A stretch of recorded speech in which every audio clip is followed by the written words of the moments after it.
Insane. I know. That's why you wear condoms. When are you having another? Wear condoms.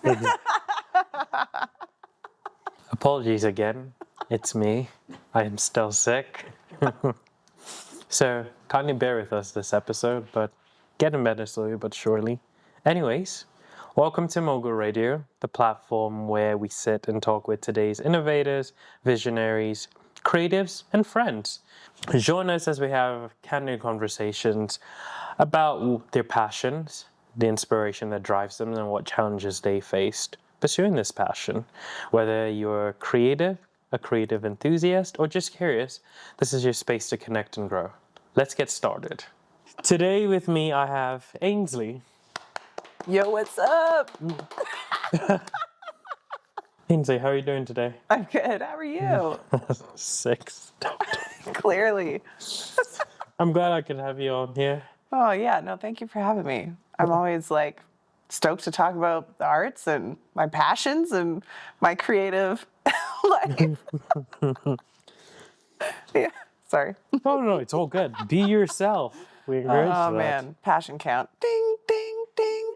Sorry. So, we know what you do, but for the audience that don't, you have a floor.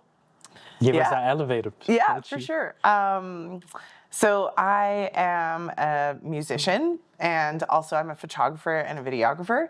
And a lot of my work is involved with making content, and that involves social media content within the arts. And so I am working a lot with different clients, like the Calgary Folk Fest was one of my recent clients. I've done photography and videography for Jazz Fest, Calgary Downtown BIA, and Music Mile, and a bunch of other fun things like that. Yeah. Mm-hmm.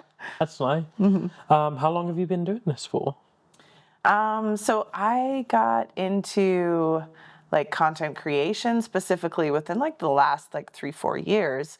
But my life has always been involved with the arts. I grew up as a performing child, doing music and choir and piano and voice lessons and all that stuff from a very young age.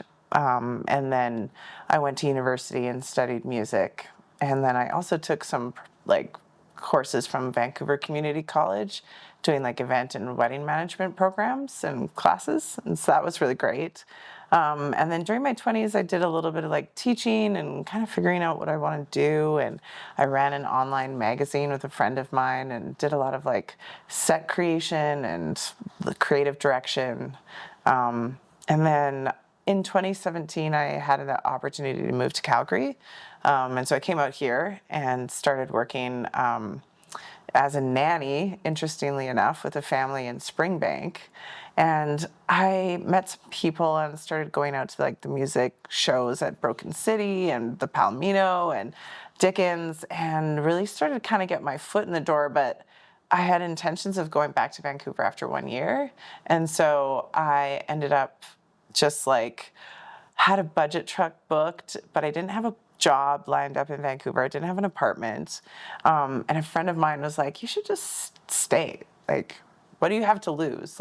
You should just see what might happen. And so I canceled the budget truck and then ended up moving just to right across the river, because I was living just down here in Calgary, downtown Calgary, and moved into Sunnyside and got a tiny little 1-bedroom place.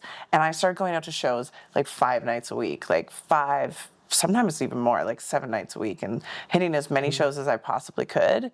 And I started meeting a lot of people, and then I started making friendships with a lot of other musicians. Yeah. And then I ended up starting my own project, and that was 2018. And so from there, I was writing music for the first time, my own music, which was really amazing. And then from there, I also started performing with the Torchettes, which was a 3-part female women's band, but we had a 5-piece band behind us. So that was an amazing experience. And everything was like going along really well. And I had an EP that we were ready to record and release. And then of course the pandemic happened. Ooh. And so then music like came to like an absolute complete halt. Everybody knows this. And so I was like, what am I going to do? There's no live music, but I'd always been like really invested and engaged with like photography, and I had a camera. And so I was like, okay, maybe I should just like start doing more portraiture and taking photos of like people and musicians and bands, because they weren't performing, but they could work on their marketing content. And so I started doing that a lot more. And then from there, I had a kiddo in 2021, and I took a maternity leave for a year.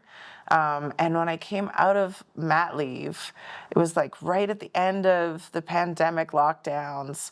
And I was like, how do I like provide for my family, but also still like be involved with the arts, which is like my passion, and everything that I do with like my entire life has always been involved with music.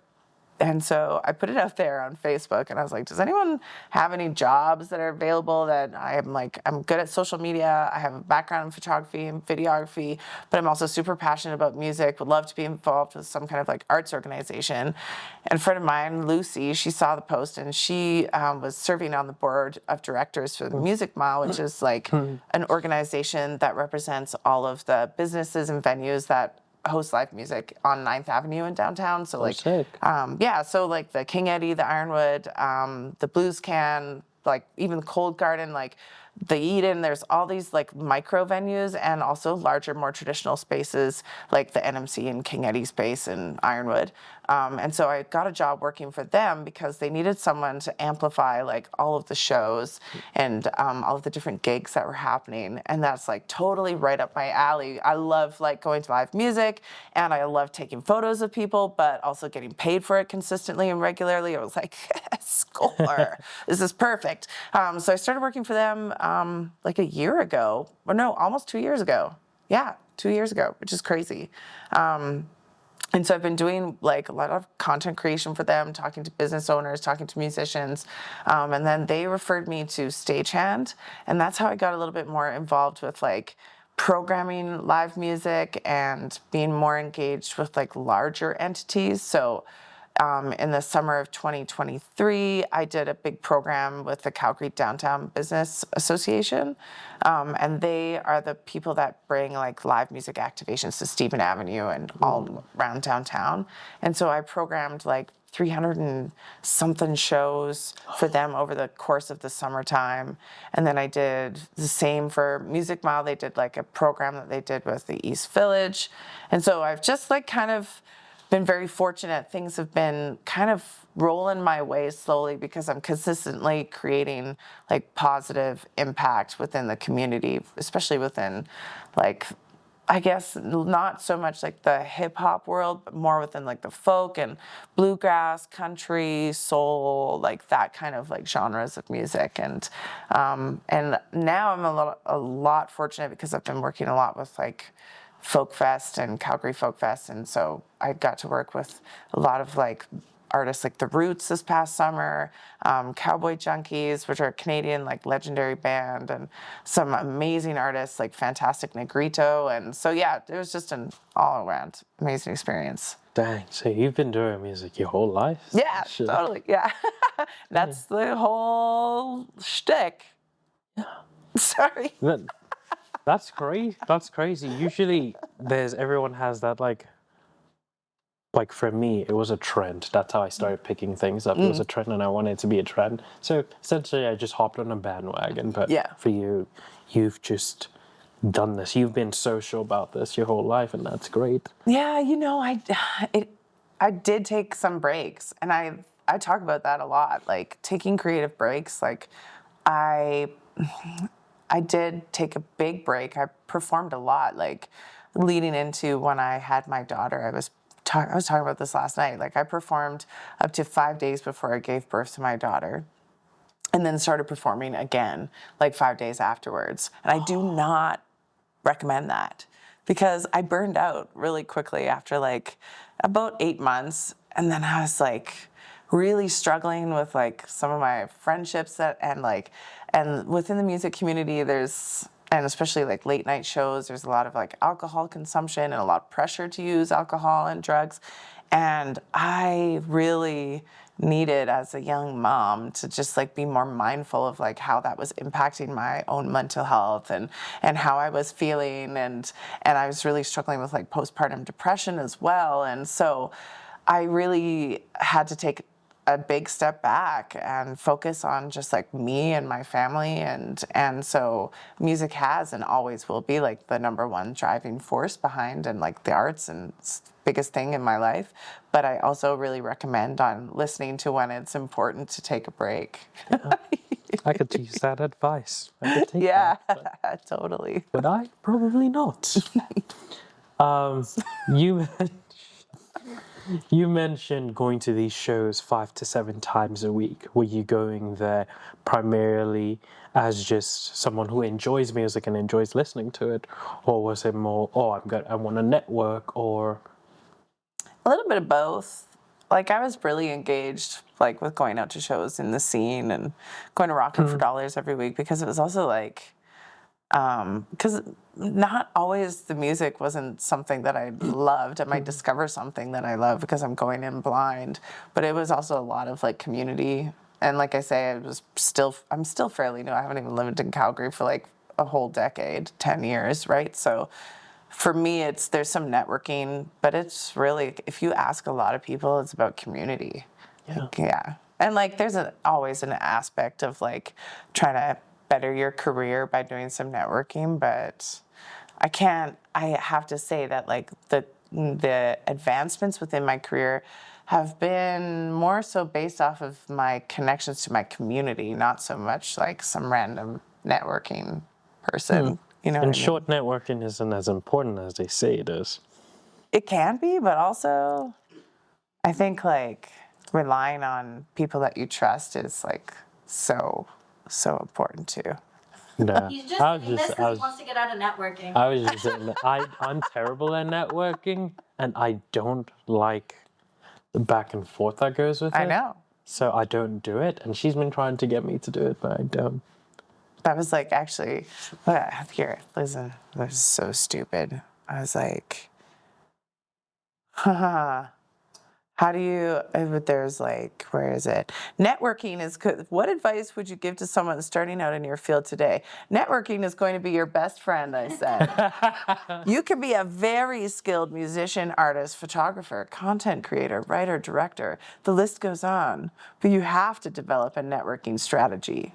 There are ways to master this, even if you are not an outgoing person. These are my literal notes. I didn't use AI to write this, by the way. I consider myself more on the shy side, but I've pushed myself to step outside of my comfort zones and make important industry connections. The biggest thing is finding balance. If you find yourself overwhelmed at an industry event, take time to go out and find a quiet place where you can take a step back and breathe, or develop a buddy system with someone who's more outgoing, who can like talk and network and amp you up and like not make you feel like poop. Or just do it for me. Nah, if you put alcohol in me, I'll network the shit out of everything. If you don't put alcohol in me, I'm taking a night.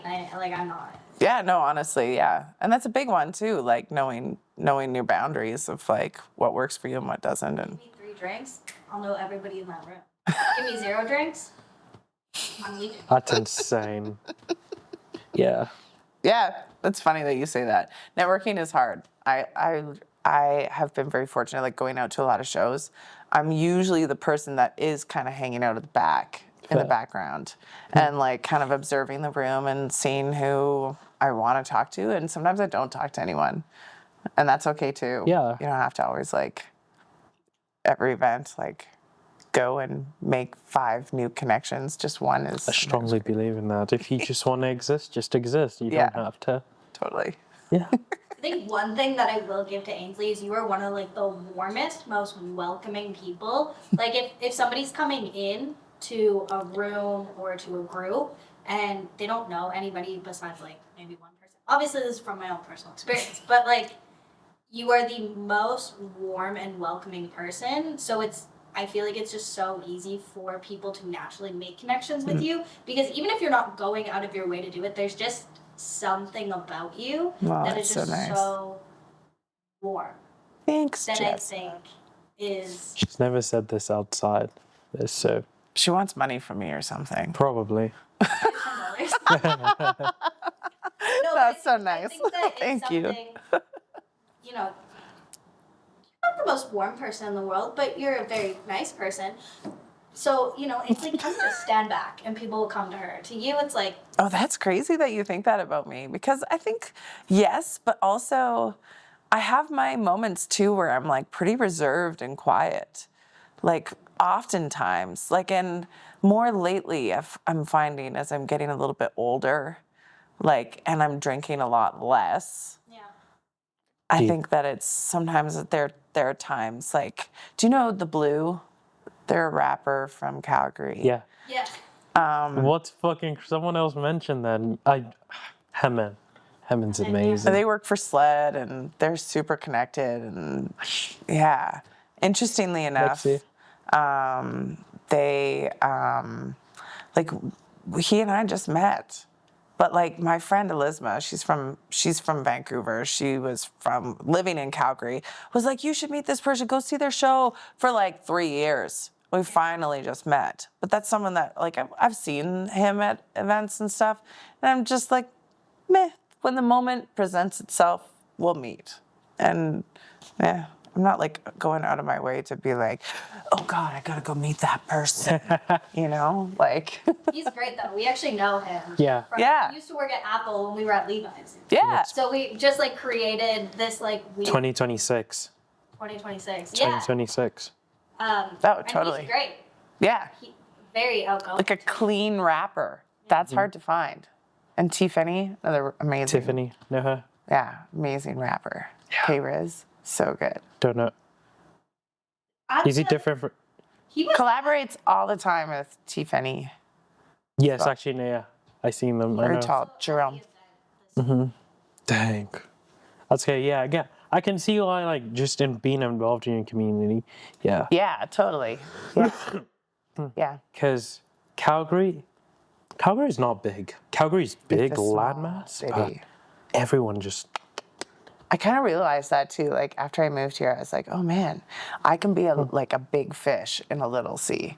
Whereas when you're in Vancouver or Toronto or LA or New York, whatever, you're like a little fish in a very, very big pond. Yeah.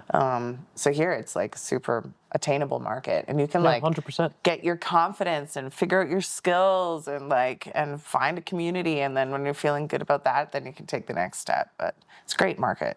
No, for sure. And I'm glad you say that, because with this, we're also trying to advocate all these, I guess, talent you're outsourcing. Mm-hmm. There's so many people right here. Yeah, there's a lot of great talent. Yeah. What are some challenges you faced in this journey of yours? I think I really struggle a lot of the time with and I've recognized this now in the last year, but I have a very big heart. And so sometimes I can get taken advantage of. And that's hard within the music and arts community, because there's a lot of people that, see your skills or see your abilities and then don't value them as much as they should, or try to take advantage of that. And so that's something that I've really learned how to manage and watch for some red flags. It's like getting into a dating relationship, and when you first start to date and stuff, you're don't understand what toxic behavior is. And this is the same with business relationships and especially within the arts music industry. There's a lot of dynamics and little intricacies and layers of connection, human connection, and I definitely struggled with some of my own very personal friendships that were based in the arts, and then I had a really close friend that I had to really take a step back from last year, because it just, the relationship felt very one-sided, and then there was like a business element to it, and I found out that there was like deception about money, but we were friends, and like truth wasn't being very clear, and so I just always felt burned. And so I've really like, and then interestingly enough, like 6 months later, someone else was like kind of courting me to like engage with a little bit of like music management, help them book their shows, help them with like getting some things like that. And I just felt like I was being kind of taken advantage of and not being respected of my time and my skills, and they weren't willing to compensate me for my time. And so I was just like, I think I'm going to take a step back, and I'm glad that I, before getting further invested with this person, because now we're in a place where I'll see them at a show and I can be like, hey, it's so good to see you. Whereas if I'd let it go further, I might not have that same sentiment, because the business relationship would have ruined our positive, like, friendship relationship. So, yeah. This prompts my next question, which will be balancing personal and business life. Do you have that balance? I think as a mom with a toddler, you kind of are forced to, because like I always say to a lot of my clients, like between the hours of 4 and 7, good luck getting in touch with me. Like, I would love to be on call and at your beck and call all the time, but that's the dinner rush, the pickup from daycare, the bedtime rush. Like, I'm just not available during that time. And that is like a blessing, because I'm not on my phone. I'm like making dinner, hanging out with the family, and that's just our time. And that's kind of the balance that I've been forced into. But it is a challenge with social media, because social media and like content creation and like being on our phones on Meta and TikTok and all of these things, like that's just a part of our day-to-day life. So sometimes I'll catch myself like late at night on like one of my business accounts, like liking stuff and commenting on things. I'm like, why am I doing this? Like Never ends. Like there's no boundaries there. So this past summer, I was working for the marketing team for Calgary Folk Fest, and they are really, really good about office hours. And sometimes, like, Jarrett would remind me, he's the marketing director at Folk Fest, and he's like, I am really strict about 9 to 5. Like, don't contact me beyond the hours of 9 to 5. Like, and I know that this is a remote work and we're working from home and all that sort of stuff, but I probably won't answer you if you text me before 9 a.m. And so that I was like, oh man, I need to be more like that, like much more rigid with my clients and like who I'm working with. And so balance is a everyday battle, but it's something that I'm learning. Out of everything you do, which is the music, photography, videography, content creation, which is your favorite? Oh man, music. Music? Oh yeah, that's always. Yeah. I think that's always been the biggest thing. What's your favorite project from music you've done so far? Oh, man. Personally, or like within my professional life? Like my personal creative work? Personal creative life, yes. Okay. Well, like I have my own project that I've been kind of slowly working on over the past like few years, 5-6 years. And it's evolved over time, and it's had many different entities and sounds and people playing in the project. And it's my own band. And so it's really been an interesting project for me. Like, as I mentioned earlier, like I've never written, up until like 2018, I'd never really written a ton of my own music. And then I had some friends that were just like, let's form a band. And so we were practicing in a garage in the cold in the middle of the winter, and just like really going through kind of my personal life and writing music based on like my own personal experiences. And so it's very cathartic in a lot of ways. And that kind of practice has continued now for the few years that I've been doing this. And it's like a personal excuse and escape for me to go and jam with my buds and make music and have fun and shoot the shit and drink some beers and and maybe make some cool tunes and cover some other people's cool tunes and do stuff like that. And I was hosting an open mic night for a couple of years, and that was like a really great, consistent, every Wednesday night. It was something I could look forward to, and it helped with like my own mental health and what I was dealing with. And so for me, I think, yeah, music and my own project, like Deep Love Revival, and what I've been working on with that is I'm really proud of like the work that that the guys have put into the project, but also like proud of myself for not giving up on it. Because it's like hard when you become a mom and you wear so many different hats, and to find the balance to be able to still get together to practice and write new music and then find shows. And like right now we're in studio recording a Christmas song that I wrote last year. And so for us to like all work jobs, go out to Turner Valley to record this in like a recording studio, and like drive the 45 minutes out there and do this, and for me to organize to get all the guys to do that, it's a lot of work, but it's so worth it for me. Like, and I find that that's, if I didn't have some kind of creative outlet or some kind of like music or practice of some kind, I would be like a very, very sad person. That's a beautiful story, because I'm just thinking, I'm trying to live that experience you've just pitched. And Oh, nice. I think after a year there, I probably would have given up on the project if it hadn't been put out in. Because you said you've been working on this for about 5 years. Yeah, since 2018. So long. Yeah, 6 years. But like it was called God Spilt the Milk before.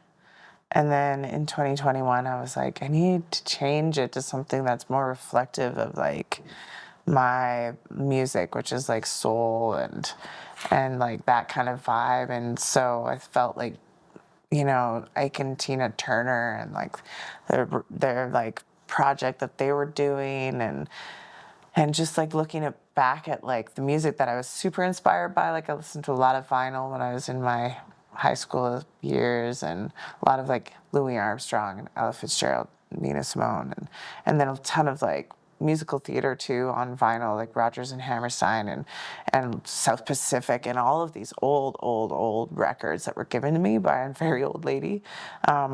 And that I kind of went back to those roots. Like I need to find a new name. And since then, since we've changed to Deep Love Revival, I think it's really, I've been able to like feel like this is my brand, like this is my brand and my band.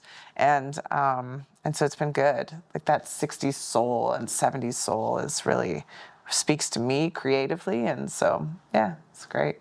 And like, don't give up on what you're doing. Personally, creatively, professionally, but take breaks if you need to, you know? That's fair. Creatively, I wouldn't, but if it was a project, probably. Yeah. Because I like to get things done, obviously, well, perfect, if I can, and just push it out. Yeah. Because, Do you thrive on a deadline? oh, yeah. Yeah. Yeah. Oh, yeah. I like organized chaos. Nice. Organized chaos, yeah. Because I feel we're changing, probably daily. If I sit on this for such a long time, my style will change. And this, although would have been perfect when I had done this, if I don't send it out, I'm going to look back at it and be like, could have been better. And Yeah. start pointing out the different flaws. Totally.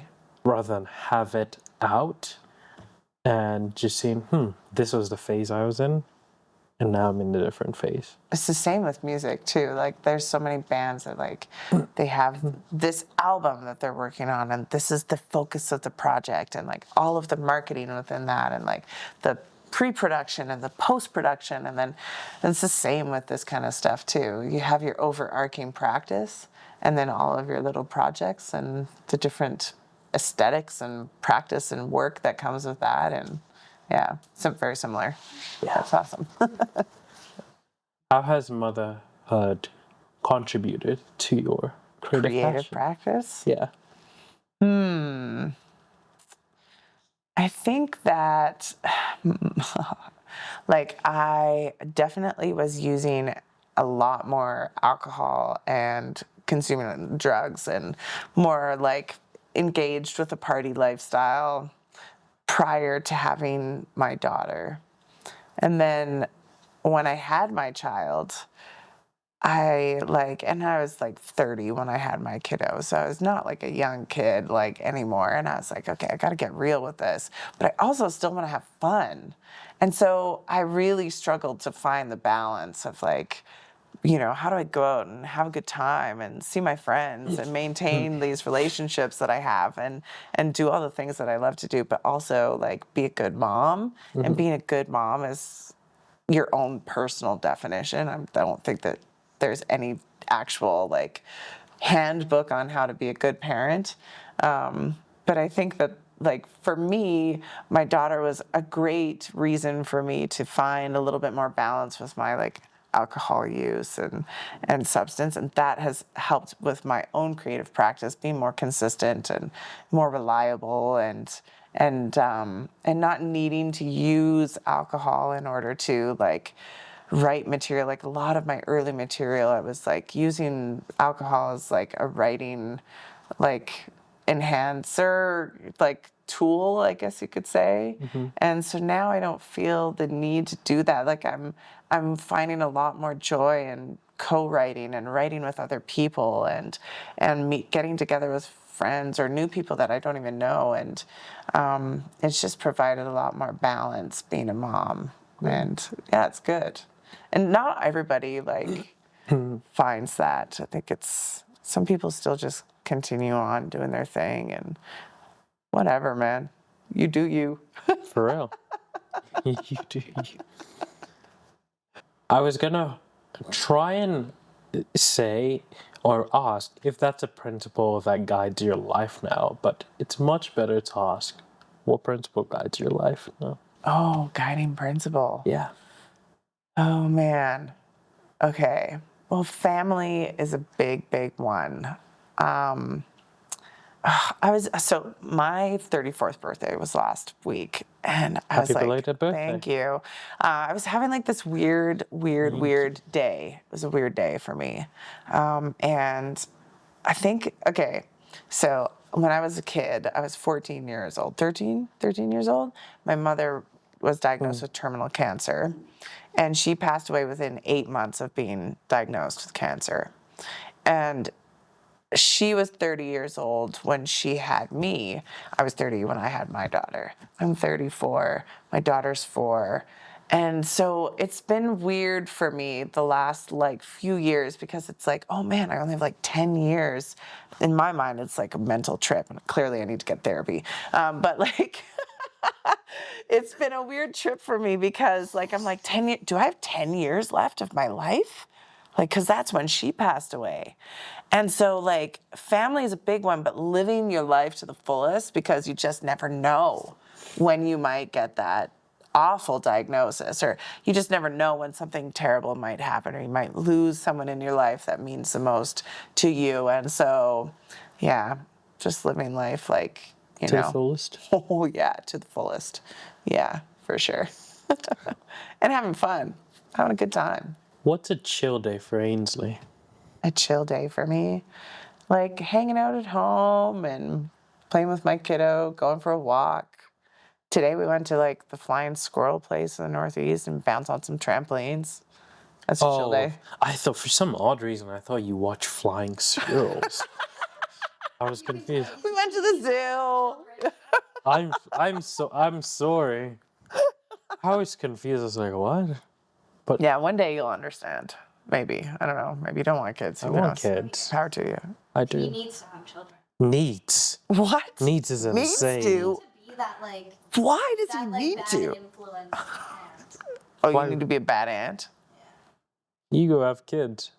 But Yeah, I don't know why I thought you were watching flying squirrels. I'm guessing it's a trampoline park.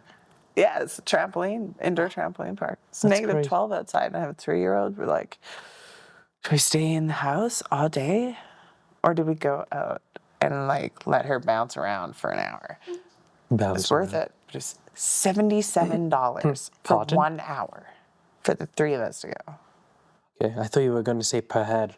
No, per head. That'd be insane. I would be like, okay, we're leaving. Yeah, for real. If we're going to the mall, you can go run around Chinook. For real. Which we have done that. And I think honestly, she probably enjoys that more. Like running around Chinook, you know? What advice would you give someone, whether it be music, photography, videography, or content creation, social media? What advice would you give to them? I think having a really solid contract is really important. Oh, you're being for real? Yeah, I'm actually being for real.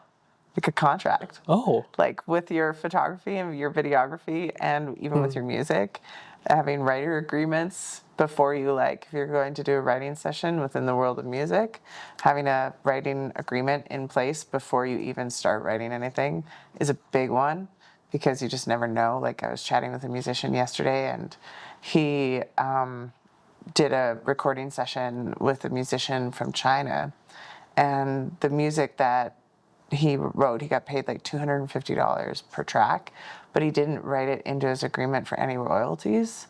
And the music went like multi-platinum in China, and he didn't see any of that money.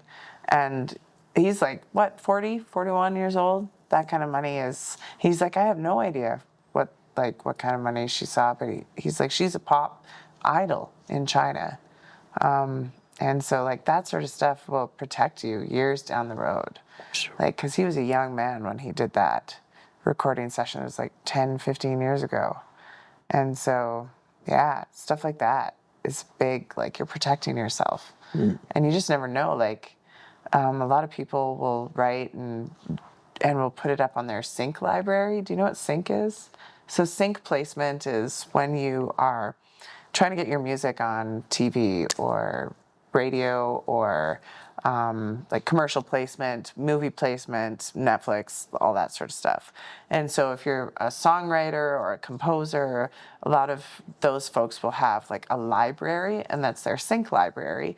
And then there's sync agents, and those sync agents will go through your library and they'll say, this is interesting. And you will often do like a tag on your like music, so like an agent can go and find the perfect music.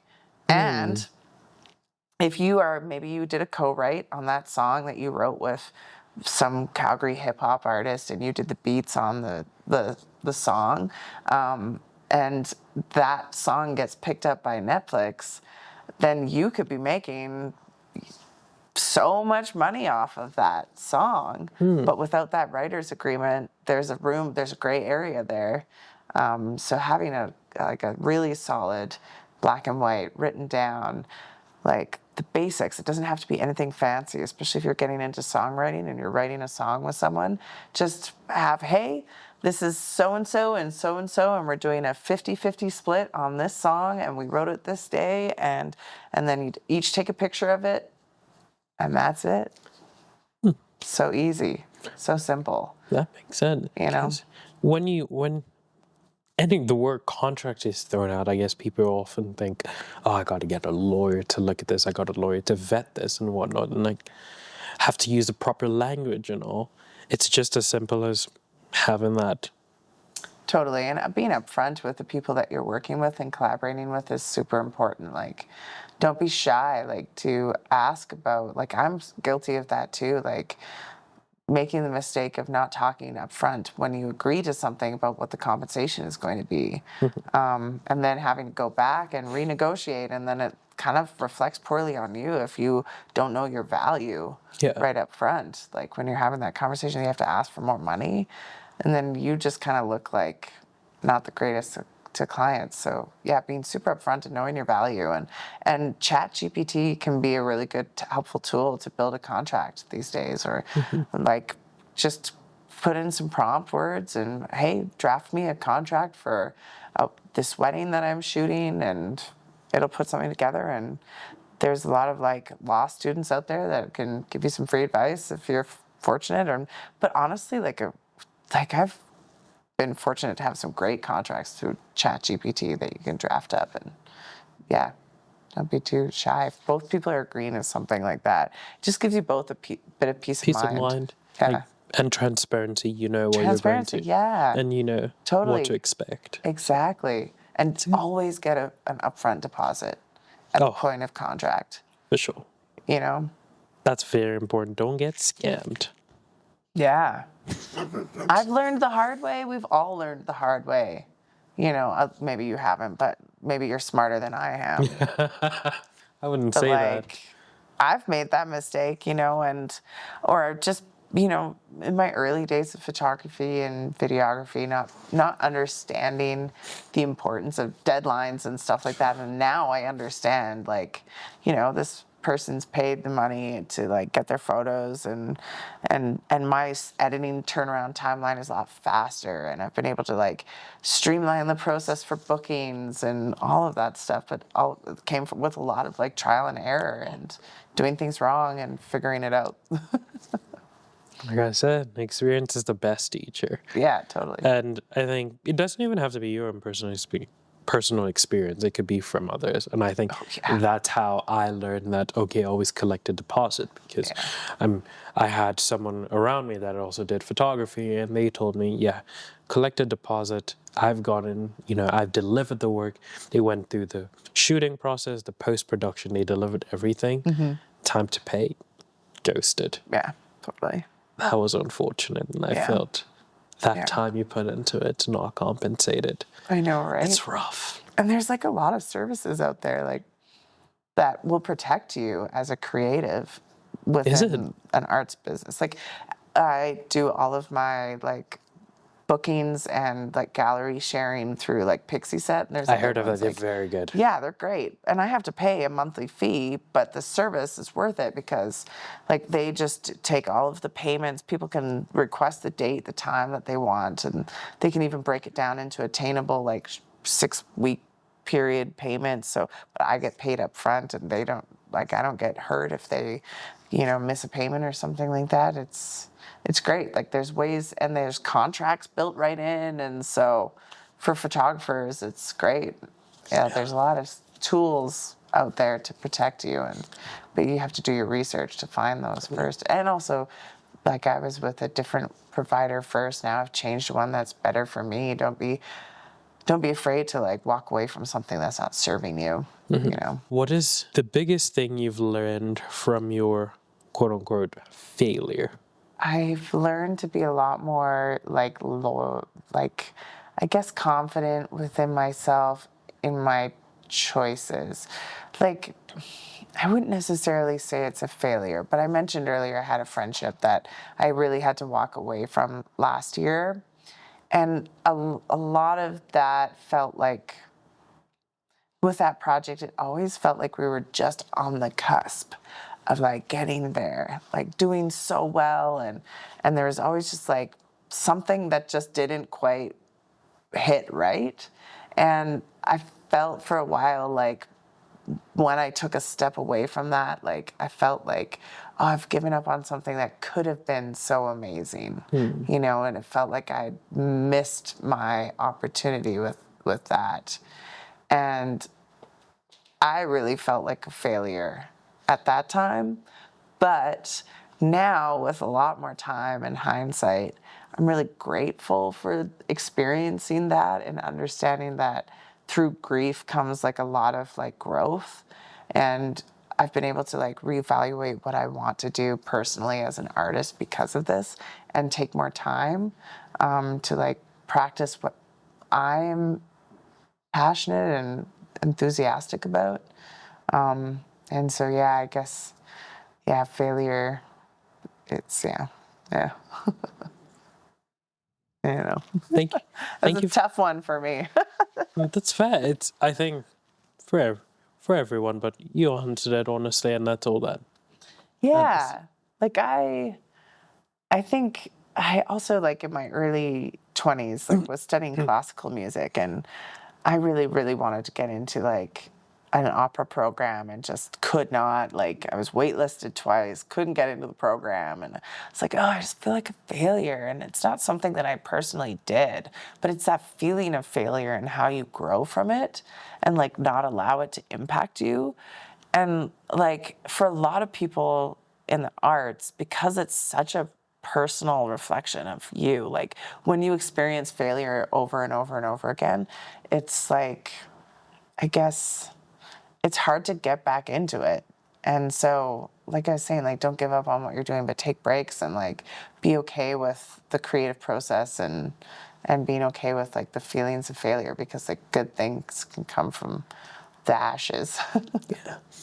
I'm going to bounce off of what you said about taking breaks, be intentional about, stepping back and just looking back at what you've done, be proud of what you've done, and like just give yourself that rest. Because, as a creator, especially when you're your own brand, you just on go each time.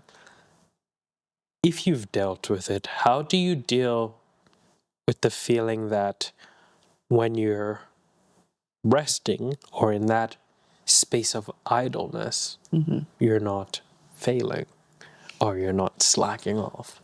I know, yeah, right? It comes back to the like finding a balance with your personal and creative life, right? Like for myself, if I'm not performing a ton, like with the band, my project, I'm still involved with something creative, always, like with photography. But like, I also like love to just do watercolor paintings at home, or like play around on my iPad with Procreate and like things like that. Like take a few minutes, like 10, 15 minutes to just feel invested in something creative, fuel that energy into something that drives your passion. And like, even if it's like Jerry Seinfeld, for example, he used to say that he would get up every morning and he would just like do a stream of consciousness, like writing in his notebook and like just letting whatever comes to mind out on the paper. And that helped his comedic practice. And someone like that they've found what works for them. And so for me, just taking like 10 minutes to like doodle a little bit and do some creative work or spend some time with my daughter, it relieves the feeling of the mundane or the lack of performing. Because like performing or being on stage or something like that, there's like high endorphin release that comes with that. And so it often can feel like you're chasing a dragon or you're looking for that next high. And so like just having some kind of creative outlet can hopefully, at least for me, it makes me feel like I'm still connected to the what the arts or creative. Your creative side. Creative side. Yeah. What are some of your pet peeves? Late people. Like we were chatting with like a friend of mine, Kayla Williams in McLean, and we were chatting about like, especially with like recording sessions, gigs, call times. People within theater can relate to this. Like, so like early is on time, or like, what is it? Early is on time is late, and late is fired. Oh, that's the first I've heard. Haven't heard that saying before. Especially once you get more to that professional place. Yeah, so early is on time is late, and late is fired. And you, especially like the more you get up into like working at OCL or like in musical theater and bigger productions along those lines, if you're late for something like that, like you only get like 2 or 3 chances. And I really hate being late myself. I really try to be on time as much as I possibly can. And it's hard when you have a kid and you have all these other things going on in life and you're responsible for someone else.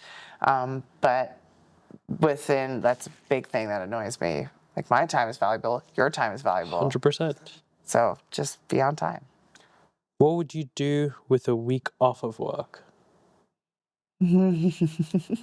Sit on the beach, swim in the ocean, go snorkeling. Oh, never been. All right, we'll go someday. No, That's swimming with the aquatic fishies. animals? Absolutely not, yeah. Absolutely not. Nope. I'm just being honest. That's fair. Yeah. I went to Mexico this past March and went by myself for a week and went over to Cozumel and went. It's like the clearest water, best snorkeling, other than probably like Australia. And there was like stingrays and angelfish, and I was like swimming under the water, and like it was amazing. Cool. Love that for He's you. like, I don't like you anymore. I love that for you.